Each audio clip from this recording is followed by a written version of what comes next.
अल्हम्दुलिल्लाहि रब्बिल आलमीन वस्सलातु वस्सलामु अला सय्यिदिल अंबिया'i वल मुरसलीन व अला आलिहि व अस्हाबिहि व अहलि बैति अजमाइन अम्मा बाद फ़अऊज़ु बिल्लाहि मिनश शैतानिर रजीम बिस्मिल्लाहिर रहमानिर रहीम।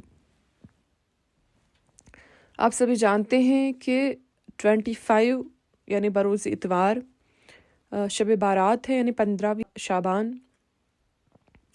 तो उस दिन अल्हम्दुलिल्लाह हम शब खानी करते हैं, रात को शब बेदारी करते हैं, उसमें तौबा इस्तग़फ़ार करते हैं, नवाफिल अदा करते हैं। और जो नवाफिल उसमें ज़्यादातर पाई जाती है, यानी जो उसमें लोग पढ़ते हैं, या कुछ बहनों ने कहा था कि शब बारात में हम सलातुत तस्बीह पढ़ेंगे, लेकिन बाजी हमें उसका तरीका सिखाएं।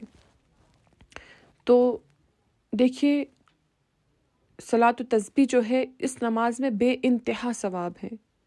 यहाँ तक कि उलमाए किराम फरमाते हैं कि इस नमाज की फजीलत और बुजुर्गी सुनकर उसे तर्क ना करेगा मगर दीन में सुस्ती करने वाला।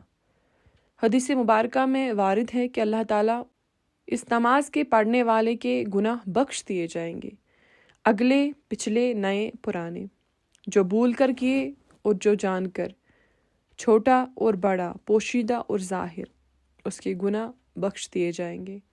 इसके बाद सलातुत तस्बीह की तरकीब तालीम फरमाई। फिर फरमाए कि अगर तुमसे हो सके तो हर रोज़ एक बार पढ़ो, अगर रोज़ ना तो हर हफ्ता में एक बार पढ़ने की कोशिश करो, और ये भी ना हो सके तो हर महीने में एक बार पढ़ने की कोशिश करो, और ये भी ना हो सके तो साल में एक बार ज़रूर पढ़ने की कोशिश करो।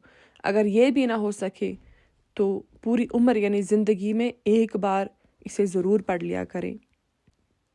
और इसकी तरकीब हमारे तौर पर वो है कि जो तिरमिज़ी शरीफ में बरिवायत अब्दुल्ला बिन मुबारक रदी अल्लाह ताला अन्हु मज़कूर है कि अल्लाहु अकबर कहकर सुब्हानक अल्लाहुम्मा व बिहम्दिका व तबारक अस्मुका व तआला जद्दुका व ला इलाहा गैरुक पढ़ें। फिर 15 बार तस्बीह पढ़ें, यानी सुब्हानल्लाहि वल्हम्दुलिल्लाहि व ला इलाहा इल्लल्लाहु वल्लाहु अकबर।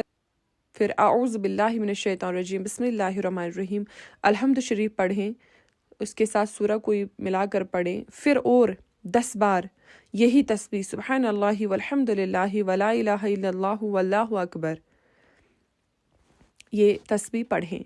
फिर रुकू करें और रुकू में 10 बार पढ़ें। फिर रुकू से सर उठाएं और समी अल्लाहु लिमन हमिदा के बाद फिर से 10 बार पढ़ें। फिर सजदे को जाए और उसमें 10 बार पढ़ें। फिर सजदे से सर उठाकर 10 बार पढ़ें। फिर सजदे में जाए, इसमें भी 10 मरतबा पढ़े। यूं ही 4 रकत पूरी करें। इस तरह हर रकत में 75 मरतबा और चारों में 300 तस्बीह हो जाएंगी। और रुकू में सुबहान रब्बियल अज़ीम और सजदा में सुबहान रब्बियल आला कहने के बाद तस्बीहात पढ़ें। और अगर इस नमाज में किसी गलती के बाइस सजदे सहव वाजिब हो तो सजदा करें और उन दोनों में ये तस्बीह ना पढ़ें। और अगर किसी जगह भूल कर 10 बार से कम पढ़ी तो बेहतर ये है कि उसके बाद जो दूसरा मौका तस्बीह पढ़ने के आए वही पढ़ ले, ताकि वो मिकदार पूरी हो जाए। और रुकू में बोला तो उसे सजदे ही में कहे, ना कि कौमा में, कि कौमा की मिकदार जो होती है वो बहुत कम होती है। और पहले सजदे में बोले तो दूसरे में कहे, जलसा में नहीं। रुकू के बाद सीधे खड़े होने को कौमा कहते हैं और दोनों सजदों के दरमियान बैठने को जलसा कहते हैं। और हाँ, तस्बीह उंगलियों पर ना गिने, यानी सुब्हानल्लाहि वल्हम्दुलिल्लाहि व ला इलाहा इल्लल्लाहु वल्लाहु अकबर, ये जो हम इसमें तस्बीह पढ़ते हैं ये हमें उंगलियों पे नहीं गिनना है, बल्कि हो सके तो दिल में शुमार करें, वरना उंगलियां दबा कर।